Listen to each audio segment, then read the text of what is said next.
За сайн бацгаана уу. Өдрийн мэнд хүргэе. За өнөөдрийн хичээл генератив эрхтний тухай буюу үржлийн эрхтний тухай хичээл орно. За тэгэхээр бид нар эсээс эдээс эрхтнүүд үүснэ гэв. За тэгээ эхний эрхтнүүдийг бол үзсэн. Тэр нь бол вегетатив эрхтэн буюу ургадаг эрхтнүүдийн талаар үзсэн. Тэр нь юу байсан бэ гэхээр үндэс, иш, навч байсан. За тэгвэл өнөөдрийн эрхтэн бол цэцгийн маань эрхтэн, ургамлын маань эрхтэн бол за үржлийн эрхтэн болох генератив эрхтнүүдийн тухай үзэх нэ. За энэхүү хичээл маань бол үржлийн эрхтэн болох одоо цэцгийн бүтэц, за цэцгийн бүтцүүд нь ямар үүрэгтэй юм? Тэдгээр нь хэрхэн үржлийн эрхтэн болдгийг за эдгээрийг танихад зорилго маань оршиж байна гэж үзэж байна. За хичээлийн маань агуулга бол цэцгийн бүтэц. Цэцгийн бүтцийн үүрэг ач холбогдлууд, цэцгийн томьёо диаграм. За орчин үед судалгаа шинжилгээ хийдэг болсноос ялангуяа хээрийн нөхцөлд одоо очиод бид нар цэцгээ хэрхэн таних вэ гэдэг судалгаа хийхэд энэхүү хичээлийн маань гол зорилго оршиж байгаа. Цэцгээ бид нар мэддэг болох хэрэгтэй байна. За ургамлын эрхтэн болох. За үржлийн эрхтэнд ургамлын бэлгийн үржлийн эрхтнүүд багтах бөгөөд энэхүү эрхтнийг бол генератив эрхтэн гэж хэлдэг.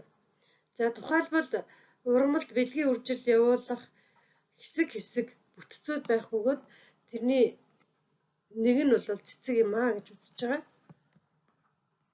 За цэцэг бол ургамлуудад боргоцоо гэж нэрлэгдэх eerim цэцгүүд бий болохоос гадна бүрхүүлүр цэцэгт бол нарийн бүтэц бүхий цэцгүүд бол үүссэн байдаг. За цэцгийн хэлбэр. За цэцэг бол дүр суурьсан богинохон мөчир болох түүнд иш навчны зүйлсүүд үлдсэн эрхтнийг бол цэцэг гэж нэрлэдэг. За цэцэг дэх навч ердийн навчийг бодвол хэлбэр, өнгө, төрх, гүйцэтгэх үүрэг нь бол өөр байдаг.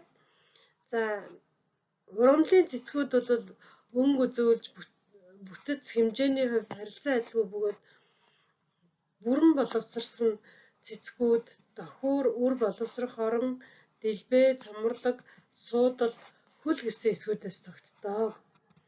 За тэгэд энэ бүрэн боловсрсан бүрэн цэцэг гэж юугаа хэлж байгаа вэ гэхээр аливаа ургамлын эд эрхтэн нь бүрэн хөгжөөгүй бол тэр ургамлыг бол доод ургамал гэж нэрлэдэг шүү дээ, тийм ээ. Тэгэхээр эд эрхтэн нь бүрэн хөгжсөн буюу одоо энэ цэцэгт байдаг одоо эрхтэнцрүүд маань бүрэн хөгжсөн байвал түүнийг бүрэн цэцэг гэж нэрлэдэг байх нэ. За ингээд цэцэг маань бол за дохиуртай, үр боловсрох оронтой, дэлбээтэй, цоморлогтой, за цэцгийн суулгадаг, суудалтай, цэцгийн хөл гэсэн ийм хэсгүүдээс бүрддэг байх нэ. За ингээд цэцгийнхаа бүтэц рүү оръё. За мэдээж хэрэг энэ баруун зүүн гар талд чинь харагдаж байгаа зураг бол одоо цэцгийн маань бүтцийн зураг харуулж байгаа. За хөл гэж бол энэ хамгийн доор байгаа энэ цэцгийнхаа навч, цоморлог, дэлбээ, үр боловсрох орон, тоосовч тийм ээ дохиур бүхий эрхтнүүдэд суулгаж байдаг ийм бариул маягийн имийг бол бид нар цэцгийн хөл гэж нэрлэдэг. За түүн дээрээ бол цэцгийн суудал бий болж эхэлдэг. За суудал дээрээ бол дохиур болон үр боловсрох орон түүнийг тойроод цэцгийн дэлбээнүүд үүсдэг байх нэ. За ингээд цэцгийн хөл гэж юу юм бэ гэж. За энэ бол ишний хэсэг бөгөөд цэцгийн бусад хэсгүүдийг иштэй холбож өгдөг хэсэг юм аа. За цэцгийн хөл хэдийгээр ишний хэсэг боловч иштэй адил байнга өсөхгүй. Ямар нэгэн тодорхой хэмжээнд хүрээд зогсдог. За уучлаарай. За хөл цэцэг бүхэнд бол байдаггүй. Хүлгүү цэцэг бол суумбал цэцэг гэж бас нэрлэдэг. За шууд ишин дээрээ байрлсан юм цэцгүүд байдаг. За тэгээ суумбал цэцгийн гэрийн хошингор за буудаа, эрдэн шиш, наран цэцэгт бол ийм суумбал цэцгүүд байдаг. За зарим ургамлын цэцгийн хөл ёроолд нь нэг буюу хоёр жижиг хайрсан навч байх бөгөөд за тэдгээрээс нь шалтгаалаад дагвар навчстай гэж үздэг. За нэг талд үрт ургамалд бол хөлийн ёроолд бол нэг навч байдаг бол за хоёр талд үрт ургамалд бол хоёр хос үрт навч байдаг байх нэ. За эдгээрийг бол дагвар навчс гэж нэрлэдэг байна. За хос талд үрт ургамалж гэсэн зарим ургамлын цэцгийн дагвар навчс 2-оос дээш тоотой бас байж болдгоо. За ингээд дагвар навчс бүхий одоо ишний үзүүр хэсэгт тийм ээ тодорхой иш болон цэцгийг хооронд нь холбож өгдөг тэр хэсгийг бол ерөнхийдөө цэцгийн хөл гэдэг байх нэ. За цэцгийн суудал. Цэцгийн хөлний дээд хэсэгт нэлээд өргөсөж хавтгай болсон байдалтай байдаг зүйлийг суудал гинэ. Суудал бол мөчрийн маш богиносон хэсэг бөгөөд түүний цэцгийн бусад гол хэсгүүд бэхлэгдэн байрлаждаг. Цэцгийн суудлын хэлбэр дүрс харилцан адилгүй байна.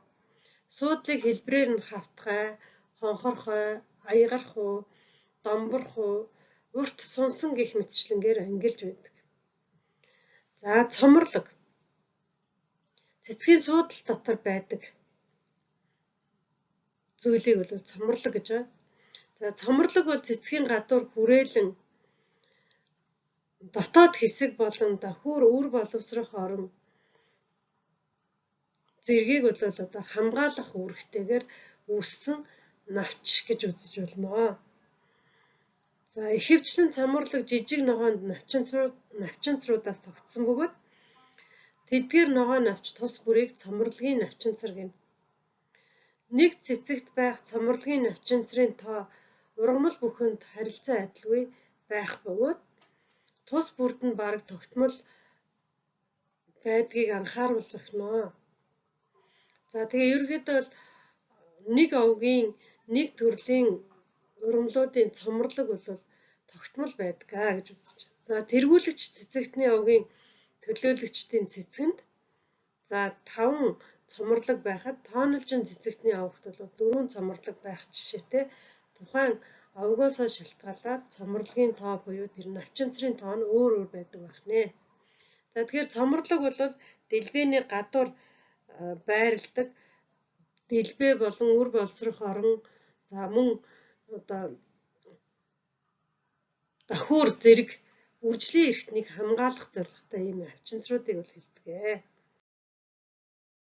За цоморлогын навчинцрууд саланга байх боловч хоорондоо ямар нэг хэмжээгээр нийлэнх байж болно. За хэрэв цоморлогын навчинцрууд хоорондоо нийлээгүй тус тустай байвал саланга цоморлогтой гэж үздэг. За цоморлогын навчинцрууд ёроолоороо буюу ихэнх хэсгээрээ нийлээд ургачихсан байвал түүнийг нийлэнх цоморлогтой гэнэ. Нийлэнх цоморлогын навчинцрын тоог тогтоохдоо сөртөн шүд бүхнийг тоолж байдаг. Аливаа ургамлын цэцгийн цоморлогт давхар навчинцар байхыг бол дэд цоморлог гэж бас хэлдэг. За дэд цоморлог нь бол жинхэнэ цоморлогоос арай жижигвтер цоморлог байдаг байх нэ. За цоморлог нь зөв буюу буруу бүтэцтэй гэж байдаг. За зөв бүтэцтэй цоморлогын бүх навчинцрууд урт богино хэлбэр дүрс хэмжээний хувьд хоорондоо адилхан байдаг. За буруу цоморлогын навчинцрууд нь бол дээрх шинж тэмдгүүд өөр харилцан өөр байдаг. Ихэвчлэн цоморлогын навчинцар ногоон өнгөтэй байх бөгөөд за хорс, гизэг цэцэг, удвал цэцэг, холтсон цэцэг, овгийн төлөөлөгчдийн их бол сайхан өнгөтэй байх жишээ нь шавжийг дуудах, даллах утгаараа бол одоо янз бүрийн өнгийг бас дэлбэний үргийг үзэсгэж бас байдаг байх нэ. За ер нь бол цоморлог бол ургамалд тэр давхар үр боловсрох орныг хамгаалах зорилготойгоор бий болсон ийм ертөнцөр юм байна. За мөн зарим тохиолдолд бол дэлб гэдэг байгаа тийм ээ. Цэцгийн дэлбэтэй цуг байх бөгөөд бас дэлбээгүй ч гэсэн байж байдаг. Энэний үр дүнд бол дэлбээгүй байдгийн учир нь бол тэр дотор байгаа үр боловсрох орон давхурыг хамгаалах зорилготойгоор хамгаалсан юм навчинцрууд байдаг байх нэ. За ингээд дэлбээ. За дэлб бол навчны дүрс хувирсан өнгө бүхий элцүүдийг хэлдэг. За дэлб нь өнгө хэлбэр хэмжээгээр зүйл бүрийн ургамлууд харилцан адилгүй байдаг. Дэлбийн өнгө нь түүнд байгаа пигментээс шалтгааллах бөгөөд дэлбэнд антоциан, антохолоро, хромобласт зэрэг өнгө бий болгох төсөө байдаг бөгөөд улаан, хөх, цэнхэр, шар, ягаан гэх мэтчлэн олон янзын өнгийг үүсгэж байдаг. За дэлбэг мөн адил зөв буюу буруу бүтэцтэй гэж ангилна. За зөв цэцэг нь бол нохон ошуу, лир, алим, гүзээлзгэн, лис зэрэг ургамлуудад бол тохиолддог бол буруу цэцэг нь тэгш хэмт ганц тэгш хэмт буюу хэлбэрийн төвийг дайрсан ганц шугамар ижил хэсэгт хуваагддаг. Ийм цэцгийг бол буруу цэцэгтэй гэж үздэг. За жишээлбэл буурцагтны овгийн вандуу, гиш, хунчир, ортууд зэрэг нь бол буруу цэцэгтэй юм аа. За мөн уруул цэцэгтны овгийн ургамлууд бас буруу цэцэгтэй байх бөгөөд за буруу цэцгийн дэлбийн элцүүд нь хэмжээ хэлбэр дүрсээрээ харилцан адилгүй өөр хэлбэр төрхтэй болсон байдаг байх нэ. За ургамлын цэцгийн дэлбийг мөн адил одоо давхуртай цоморлагтай адил саланга ба нийлэн элтэстэй гэж ангилдаг. За саланга дэлбээ нь бол бие биесээ тусгай эсгүүдээс тогтсон байх бөгөөд за нийлэн дэлбийн элтсүүд нь бол их бага алинж болсон хоорондоо наалдан урвасан нэг дэлбээ мэт харагддаг ийм хэлбэр төрхний хувьд бол өөр нааш цааш ганц ганцаар салсан салаагүй ийм салхахад одоо төвхтэй ийм одоо дэлбийг бол одоо нийлэнг бүтэцтэй элтэстэй гэж үздэг байх нэ. За шадар эрхтэн цэцгийн дэлбээ болон давхур үр боловсрох орон зэргийг хамгаалахаас гадна тод ганган өнгөөр шавжийг дуудах, тоос хүртэх нөхцөлийг бүрдүүлж байдаг. За цэцгийн дэлбээ цоморлог хоёр нэг цэцгэн дээр байвал шадар эрхтэнтэй гэж үздэг. За цэцгийн шадар эрхтэн дам ба хос гэж хоёр янз байна. За хос шадар эрхтэн гэдэг нь бол дэлбээ цоморлог хоёроос бүрдэх ба за төмсний цэцэг, цээний ягаан, тийм ээ, цээний цэцгүүд, за намуу зэрэг цэцгүүдэд бол энэ дэлбээ цоморлог хоёроос бүрдсэн цэцэг үүссэн байдаг байх нэ. За дан шадар эрхтэнтэй буюу цэцгэнд дэлбээ буюу цоморлогын аль нэг нь оршиж байдаг. Энд бол жишээлбэл ургас, улаас, тоорой зэрэг моддод бол дэлбээ байдаг бол цоморлог байдаггүй байх юм аа. Ийм цэцгийг нүцгэн гэж нэрлэдэг бөгөөд одоо энэ цоморлоггүй учраас нүцгэн үрт ургамал гэж нэрлэдэг. За цэцэгт байх бэлгийн үржлийн гол эрхтэн болох давхур үр боловсрох орныг бол шадар эрхтэн маань хамгаалдаг байх нэ. Одоо өмнө нь ярьж байгаа нөгөө давхур буюу үр боловсрох орныг маань хамгаалдаа гэд цэцэг дэлбээ хоёр байсан бол одоо энэ бидний яриад байгаа энэ одоо халуун сав шиг ч юм уу тийм ээ ийм уутан царчим шиг ийм голын энэ одоо юуг бол үр боловсрох орон гэж яриад байгаа. За үр боловсрох орны захаас гарч ирсэн шилб тийм ээ. За тоосовч хоёроос тогтсон. За энэ зүйлийг бол давхур гэж нэрлэдэг байгаа. За тэгээ энэ давхур дотор маань бол нөгөө цэцгийн маань тоос байж идэг. гэж үзэж байгаа. За энэхүү тоос нь бол одоо энэ үр боловсрох орны амсраар ороод за тэгээд үр боловсрох орны баг нь хүзүүгээр дамжаад за энд одоо юуны үр боловсрох орон өрөвч гэж яриад байгаа тийм өрөвчөнд очиж буугаад тэр маань одоо үр тогтсон өндгийс болж байдаг. Ингэж одоо үржлээ явуулдаг байх юм аа. Тэгэхээр энэ хоёр хоёулаа байж ивэл энийг бол гермафродит цэцэг буюу хос бэлэгтэй цэцэг гэдэг. За ихэвчлэн одоо ургамлуудад бол одоо ийм хос бэлэгтэй цэцгүүд бол нэлээд их тохиолддог гэж үздэг. За зарим цэцэгт бол одоо энэ зөвхөн үр боловсрох орон буюу үр боловсрох орны амсар, үр боловсрох орны баг нь за өрөвч эдэн гур бол үр боловсрох орныг бий болгож байгаа. За тэгээд энэ маань бол үр боловсрох оронтой байх юм бол им бэлэг эрхтэнтэй буюу одоо им цэцэг байна гэж үздэг. За хэрвээ үр боловсрох орон байхгүй зөвхөн давхуур байгаад одоо тоосовч шилбнээс тогтсон за тоосовчин дотор тоос байгаа зөвхөн ийм одоо давхуур байх нь бол түүнийг эр цэцэг гэж үздэг. За тэгэхээр эдгээрийг л хамгаалах гэж одоо дэлбээ болон цоморлог маань бий болсон байдаг байх нэ.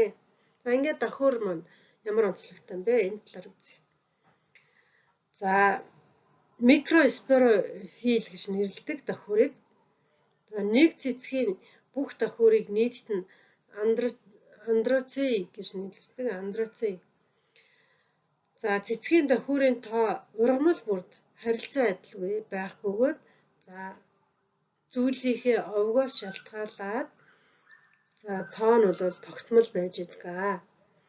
За давхур бол шилб тоосовч хоёроос тогтох бөгөөд тоосовч нь хоёр ширхэг байх ба хоорондоо шилэгтэй холбогдсон байдаг. Тоосовч бүрд тоосны хоёр үүр байх бөгөөд энэхүү үүрийг микроспоринг гэж нэрлэдэг. Микроспоринг гэж нэрлэдэг. Түүний дотор талд нь бол цэцгийн тоос байх бөгөөд энэ цэцгийн тоосыг микроспор гэж нэрлэнэ. За тоос бол хэмжээ, хэлбэр хэмжээгээр харилцан адилгүй ихэвчлэн бөөрөнхий буюу 100 хэлбэртэй байдаг. Ургамлын тоос бол өндгийн эсийн хамт үр үүсэх үүрэгтэй байх бөгөөд түүний зохих хэмжээний бодис, уурга, өөх тос, эрдэс бодис, нүүрс ус, витамин зэрэг хадгалагдсан байдгаараа өрмөц онцлогтой. За ургамлын тоосыг болвол бид одоо хоол хүнсэндээ эргэлдэг дархлаагаа дэмжих зорилгоор бас ууж идэг.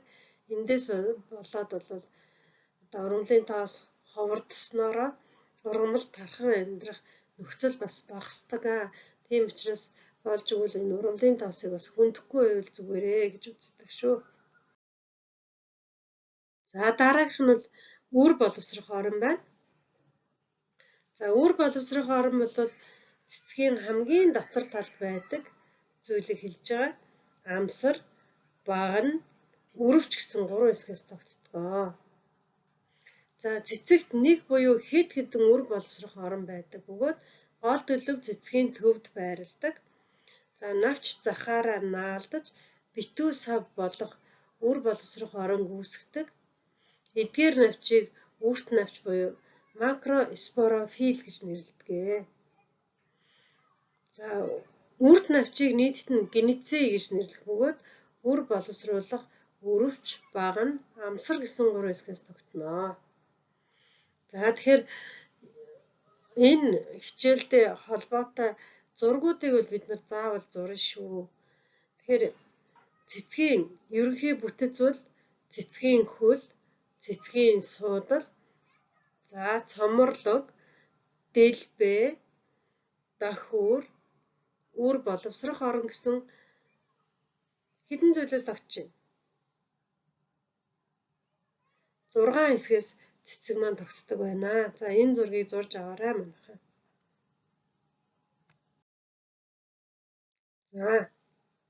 За ийхүү цэцэг маань бол 6 хэсгээс тогтдог юм бол цэцгийн томьёо диаграмыг хэрхэн бичдэг вэ гэдэг талаар үзье. За цэцэг дурмал гадаад ба дотоод бүтэц, ургах орчин нөхцөл, тархаж байгаа нутаг зэргээс нь харилцаа адилгүй өөр байдаг. За манай дэлхий дээр 250 мянган зүйл цэцэг дурмал ургадаг гэж үздэг. Энэ нь хоёр анги навчны судал, үндэсний хэлбэр, цэцгийн бүтэц, үрийн тал зэргээс ялгаатай байдаг. За цэцэг дурмалын ангиуд олон овогт хуваагддаг бөгөөд нэг овогт багтдаг урмлууд навчны хэлбэр, тэдгээрийн байрлал, цэцэг үр жимсний бүтцээрээ төсөөтэй байдаг тул төрөлд багтаж буй урмлуудын шадар эрхтэн үр жимс төдийгүй навчаараа төстэй байдаг. За зүйлд багтаж буй урмлууд гадаад дотоод бүтэц, тархац, экологийн хувьд бол ойролцоо байдаг гэж үздэг. Эндээс одоо цэцэг дурмалын овгийн талаар бол тодорхой мэдээллийг энэ цэцгийн томьёо диаграмаас олж авч болох юм аа. За урмлыг бол хос талт үр урмал, нэг талт үр урмал гэж ангилдаг тийм ээ. За хос талт үр урмал бол 8 дэд анги 429 овогт хамаардаг 10,000 гаруй төрлийн 190 гаруй зүйлийн урмал манай Монгол орнд байдгаа гэж байна. За Монгол орны хувьд бол 85%-ийн за 479 төрлийн 1886 зүйл нь бол хос талт үр урмал юм байна. За тэгээд энэ нь бол дэлхий дээр бол 190 мянган зүйл байдаг байх нэ. За тэгээд жишээлбэл гээд ганц нэгэнд дурдахад замбаг цэцэгтэн, холцсон цэцэгтэн, баширтан, за гамма милидид, милида, дилонид, сарнайтан, ламид, за гол гисэртэн буюу нийлмэл цэцэгтэн гэх мэтчлэн 8 дэд ангид хуваадаг байх нэ. За хос талт үр урмлын ангид хамаарагдах урмлууд нь доорх нийтлэг шинжүүдтэй.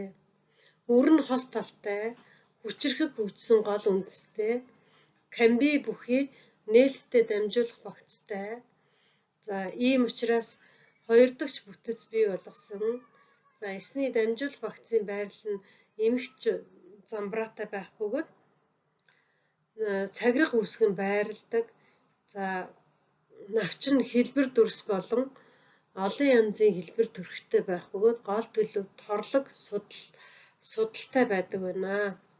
За мөн давхар шадар эрхтэнтэй ийм цэцгүүд бол хос талт үр урмалд ордог байх нэ.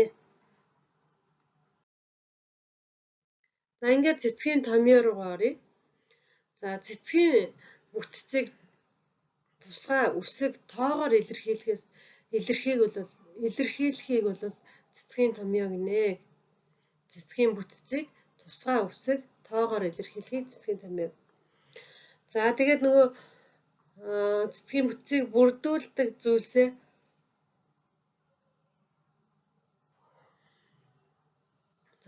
бүтцийг бүрдүүлдэг зүйлсээ бол одоо нэрлэх бөгөөд одоо латин үсгээр тэмдэглэдэг байна. За жишээлбэл цоморлог Calyx буюу K гэж тэмдэглэдэг байна.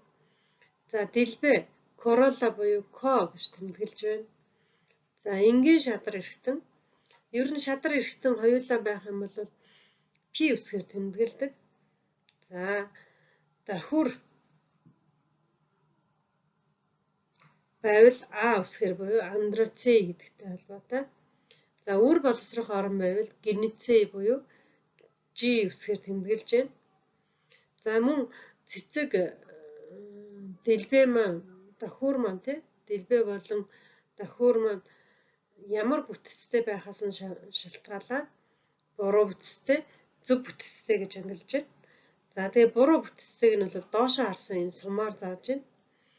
За зөв бүтцтэйг нь бол од буюу нэмэх тэмдгээр зааж байдаг. За мэдээж хэрэг эр бэлэгтэй буюу эр цэцгийг бол дээшээ харсан сумтай дугуйгаар зааж байна. За энэ бэлэгтэй цэцгийг бол нэмэх тэмдэгтэй дугуйгаар зааж байна. За хос бэлгтэйг бол хоёулыг энэ давхцуулан зурж байдаг. За ингээд зарим нэг ургамлын овгуудын онцлогийг бас ярьж өгье гэдэг утгаараа. За дээр нь тэгээд нөгөө юу маань цэцгийн маань бүтцийн томьёог харуулж байна. За энд бол одоо харж байна уу энэ томьёог? Нөгөө дэлбээ болон цомрлогуудаа хэрхэн нэрлсэн байгааг энд ингэж тэмдэглэж байна. За энэ үржих буюу юу тэмдгээр нэмэх тэмдгээр бол зөв бүтцтэй гэдгийг заадгаа гэсэн шүү дээ. Зөв бүтцтэйг зааж байна. За мөн хос бэлэгтэй цэцэг байна. Яаж мэдж ийнэ гэхээр энэ андроций буюу дохиур тий. Дохиур хязгааргүй олон байдаг. Янз бүр байна гэсэн. Дохиурны янз бүр. Генезээ нэг буюу түүнээс олон янз байна. Олон янз. Гэх мэтлэн дохиур буюу генезээ хоёулаа байх юм бол түүнийг юу гэдэг вэ гэхээр хос бэлэгтэй цэцэг гэж үзэх нэ. Гермафродит юм аа. За К гэдэг нь юу вэ? К гэдэг бол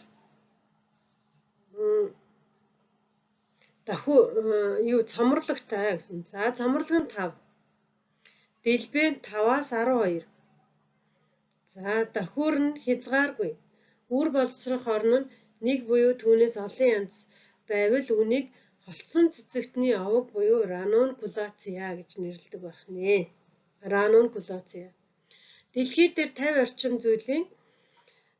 орчим төрлийн 2000 гаруй зүйлийн хүйтэн сэрүүн бүсэд тархсан ургамал байдаг. За голдуу сөөгөнцөр өвслөг ургамлууд орох бөгөөд манай оронд бол энэ овгийн 22 төрлийн ургамал 119 зүйл ургадаг байх нэ. За навч нь дагвар навчгүй, торон судалтай, ихэвчлэн цувраа байрлсан, энгийн ба нийлбэл навчтай байдаг.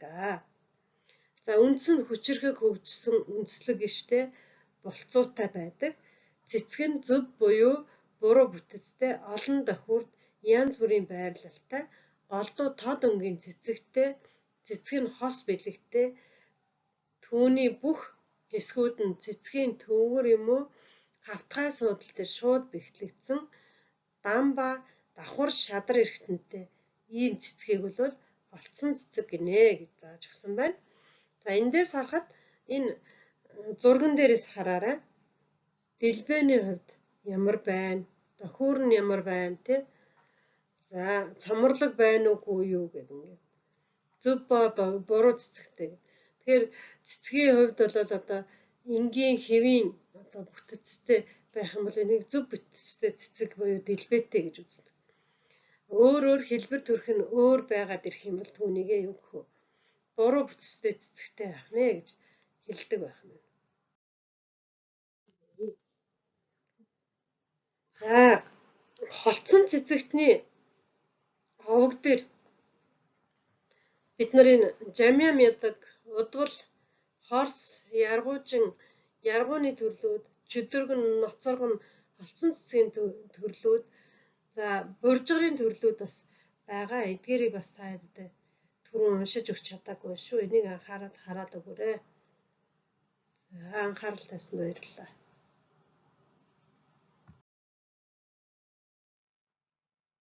За буурцэгтний овог Павация. За энд бол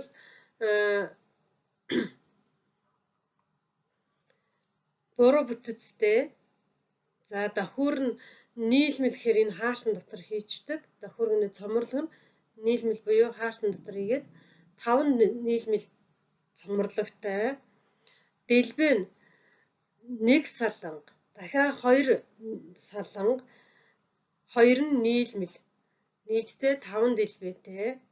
За дохиур нь 9 нийлмэл, 1 саланг.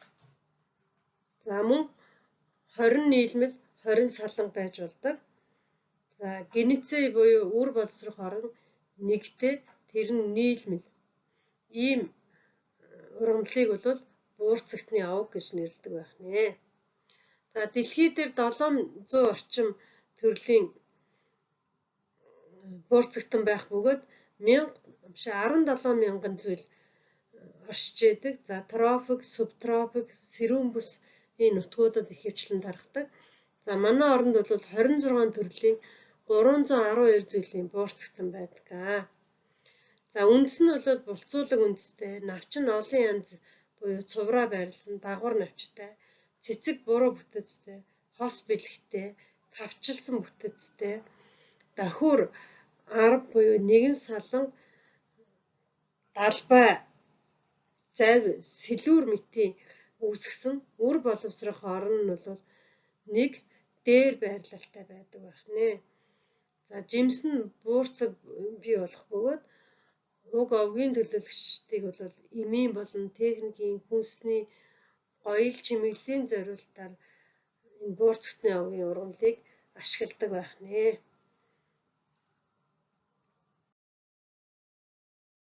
За буурцагтны овгийн маань зураг нь энд байна. Бүтцийг хараарай. Цэцгийн бүтэц бол энгийн биш болсон байна тий. Хоошоо тахиисан, урагшаа бүх хийсэн. За нэг уруул юм шиг зарим нь унжсан, зарим нь одоо юу гэдэг эсрэг тийшээ харсан ч гэдэг юм. Ийм олон янзын цэцэгтэй ургамлууд байдаг байх нэ буурцагтны овд. За бидний мэддгээр бол таргун шир, харган, хунчир, ортууз, чихэр өвс, шимэрсэн, гиш зэрэг ургамлууд бол ийм буруу бүтэцтэй цэцэгтэй ургамал байх нэ. Тэгээ эдгээр маань бүгд буурцагтны овогт ордог байх нэ. За сарнай овог. За сарнай нь бол зөв буюу буруу бүтэцтэй янз бүр байдаг. За цомрлогийн хувьд бол 5 нийлсэн, дэлбэгийн хувьд бол 5 салангад байдаг байх нэ. За давхур нь бол 5 байх бөгөөд үр боловсрох орон нэг буюу хязгааргүй бас байж болдог. Түүнээс олон байдаг байх нэ. За дэлхий дээр 120 төрөлд багтах 3000 гаруй зүйлийн ургамлууд багтах бөгөөд тропикийн, субтропикийн, сэрүүн бүсийн нутгаар өргөн тархсан модлог, сөөлөг, өвслөг олон наст ургамлууд бол хамрагддаг. Монгол оронд 28 төрлийн 140 гаруй зүйлийн ургамал ургадаг байх нэ. За тэгээ навчин нь энгийн буюу нийлмэл, голдуу дагвар навчтай, цувраа байрласан юм навчтай байдаг байна. За тэгвэл хос бэлэгтэй, дан ба давхар шадар эргэтэнтэй, зөв бүтэцтэй, ихэвчлэн тавчилсан бүтэцтэй, тод улаан, тод ягаан, шар, цагаан, за цацаг хэлбэрийг үзүүлсэн өнгөн, толгой, бамбаа, төрүү зэрэг баг цэцгүүдийг үүсгэсэн. За үр боловсрох орон нэг ба түүнээс олон байх ийм цэцэгтэй. За жимс нь бол хитвч, самранцар, хонхорцог, жимсэх нь яс жимстэй ийм ургамлууд бол сарнай авогт ордог байх нэ. За эдгээр ургамлыг бол эмийн болон жимсгний хүнс ногооны аж ахуйд ихэвчлэн тармил байдлаар ашигладаг ийм ач холбогдол бүхий ургамлууд байдаг байх нэ. Сарнай авог гэж. За тэгээ гол төлөөлөгч ургамлууд нь бол тавилга нь сарнай, өөр орхон нь, за бөөрөлцөг нь, гүзээлцэг нь, сүд, алим, лир, гис, чаргай, энтоор, чавга, гуйлс, тоор, буйлс, монц гэх зэрэг ургамлууд бол росоция буюу сарнай овгийн ургамлууд байдаг байх нэ. За та хэд маань эндээс одоо энэ ургамлын маань одоо юуг олж харах нь цэцгийн томьёог олж хараарай. Ийм томьёотой бичигдэж явах юм бол энэ бол одоо тавилганы төрөл юм байна. Энэ тоорын төрөл юм байна гэж үзэж болдог байх нэ. За гэрийн даалгавар багш нь энэ нэмэлт гэсэн зүйлсийг өгье. Та хэд маань эдгээрийг одоо уншаад одоо цэцгийн томьёог нь бичээд за давхар диаграмыг хийж ирээрээ. За мөн диаграм гэж юу хэлж байгаа юм бэ гэж. Тэгэхээр диаграм гэдэг бол цэцгийг дээрээс нь харан зурсан энэ хэлбэрийг бол диаграм, цэцгийн диаграм гэж хэлдэг. За тэгээ мэдээж яг хамгийн гадна талд нь бол цоморлог байгаа 7 гэж бичсэн цоморлог. За энэ 3-аар дүрсэлсэн нь бол дэлбээ. За мөн адил давхар дэлбээ явж байна. 4, 3 дэлбээ явж байна. За дараа нь энэ 5-аар илэрхийлсэн нь бол одоо нөгөө дохиураа хэлж байна. За 6-аар илэрхийлсэн нь болохоор үр боловсрох орныг харуулж байна. Гэх мэтчлэнгээр дээрээс нь харж зурж байгаа зургийг бол ерөнхийдөө цэцгийн диаграм гэдэг. За ийм байдлаар би энэ өмнө нь бол юу өгсөн байна вэ? Цэцгийн томьёо өгсөн байгаа. Энэ томьёон дээр үндэслээд цэцгийнхаа диаграмыг зураарай. За ингээд цэцгийн бүтцийг харж байгаа хаа гэж бодож байна.